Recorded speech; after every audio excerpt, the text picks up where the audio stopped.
For Complex News, I'm Pierce Simpson. I'm joined here by one of the most revered figures in NBA history, Grant Hill. Grant, how you doing, sir? I'm good, man. I'm good, Pierce. How are you? I'm good, man. We were talking a little bit before the camera started rolling about how, been trying to hold up during quarantine and kind of getting tired of being in the house. How are you holding up? I'm good. Holding up well. My wife and our kids were, it's a little bit of Groundhog Day. We haven't driven each other crazy, so that's a good thing. Oh, that's blessings right there. No question. Grant, you dabble in a lot of different things. Obviously, A Most Beautiful Thing, a documentary that you EP will be on Peacock September 4th. We will get into that, but of course, I have to ask you some NBA stuff with the guys in the bubble right now. It's a lot of great games that are happening. What's some of your favorite moments from the NBA bubble thus far? I thought in the early seeding games, there was some real excitement. You saw the emergence of some young players, Michael Porter Jr., T.J. Warren was great. Lillard was out of this world.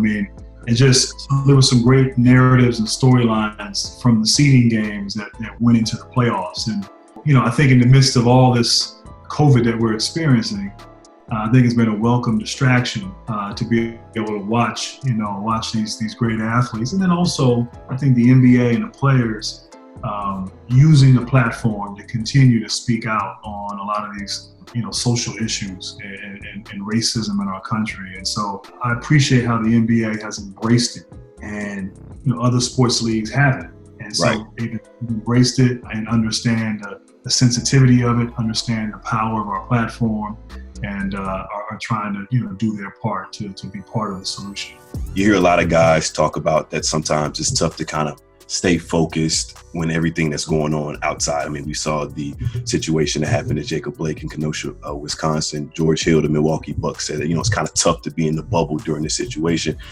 In your personal opinion, how would you handle everything going on? How would you use your platform to speak out on issues like this? Yeah, I think, compared to 25 years ago when I first was in the league, you have, there's so much connectivity now in the world that we're in because of technology. Right. The access of information, the sharing of information. And so 25 years ago, if something happened in Milwaukee and I lived in Detroit, there's a chance I might not have heard about it, and so now, players can speak directly to their audience. They can speak directly to the entire world. One thing I'll say about the NBA is a global marketing and global public relations firm disguised as a league. All right, for sure. When you have this multimedia platform and the whole world is watching, players now in the bubble playing, but then also shedding light and shining light on injustices that are occurring. Players that have done it for the last, this generation, last 4, 5, 6 years, really started with Trayvon Martin. I think that was sort of kind of the tipping point where I think a lot of today's players kind of found their voice, began sort of speaking out in that regard. And it's continuing. For sure. You're part of an ownership group with the Atlanta Hawks. Lloyd Pierce, who's the head coach for the Atlanta Hawks, has been great in shedding light on the social injustices and also being a huge proponent of going out and voting. In the NBA, obviously, the talent pool is very diverse. It's predominantly African-American. But as you move up the ranks, the executives, the head coaches, there aren't many people of color.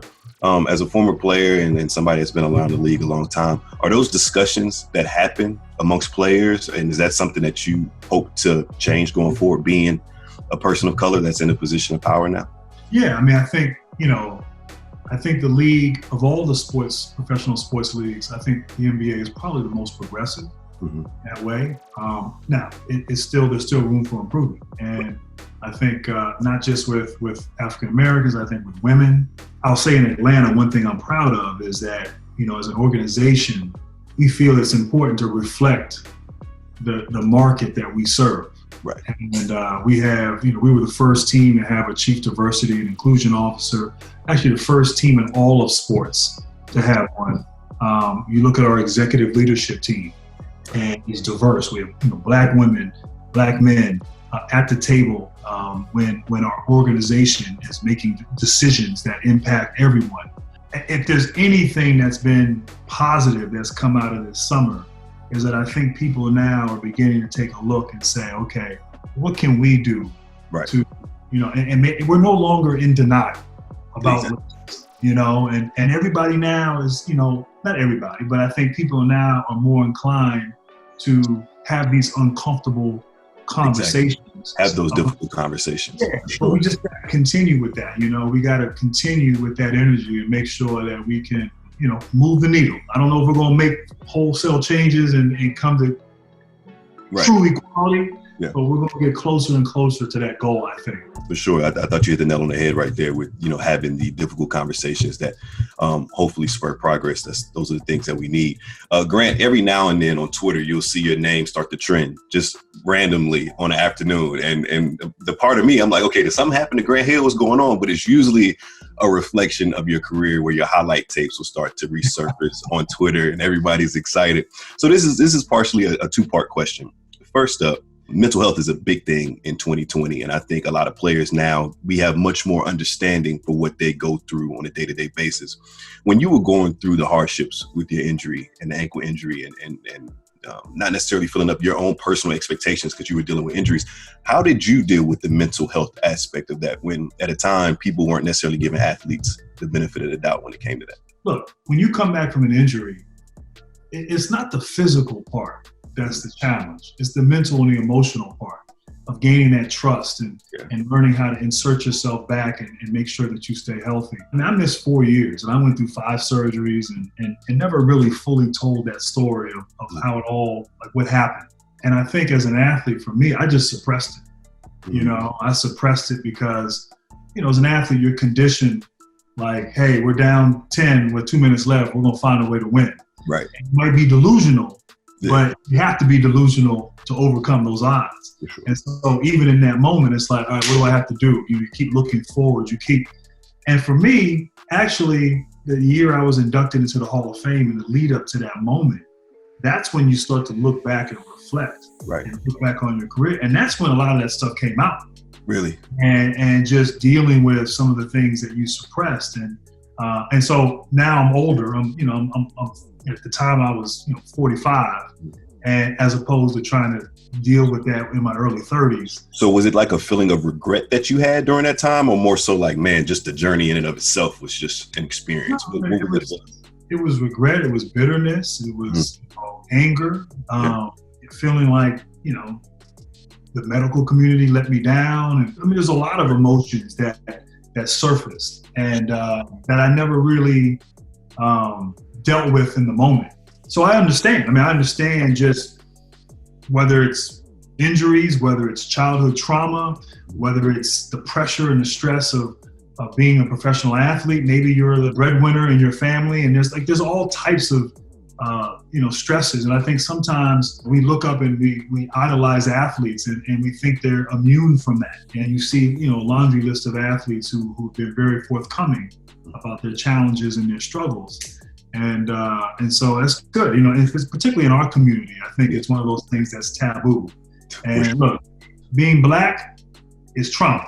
Yeah, right, exactly. And I don't even, look, I grew up relatively privileged, and my adult life has been, MBA, but there's still a burden. And so no matter who you are as someone of color, that's something that's very real. And so we need to move past this idea of being a taboo.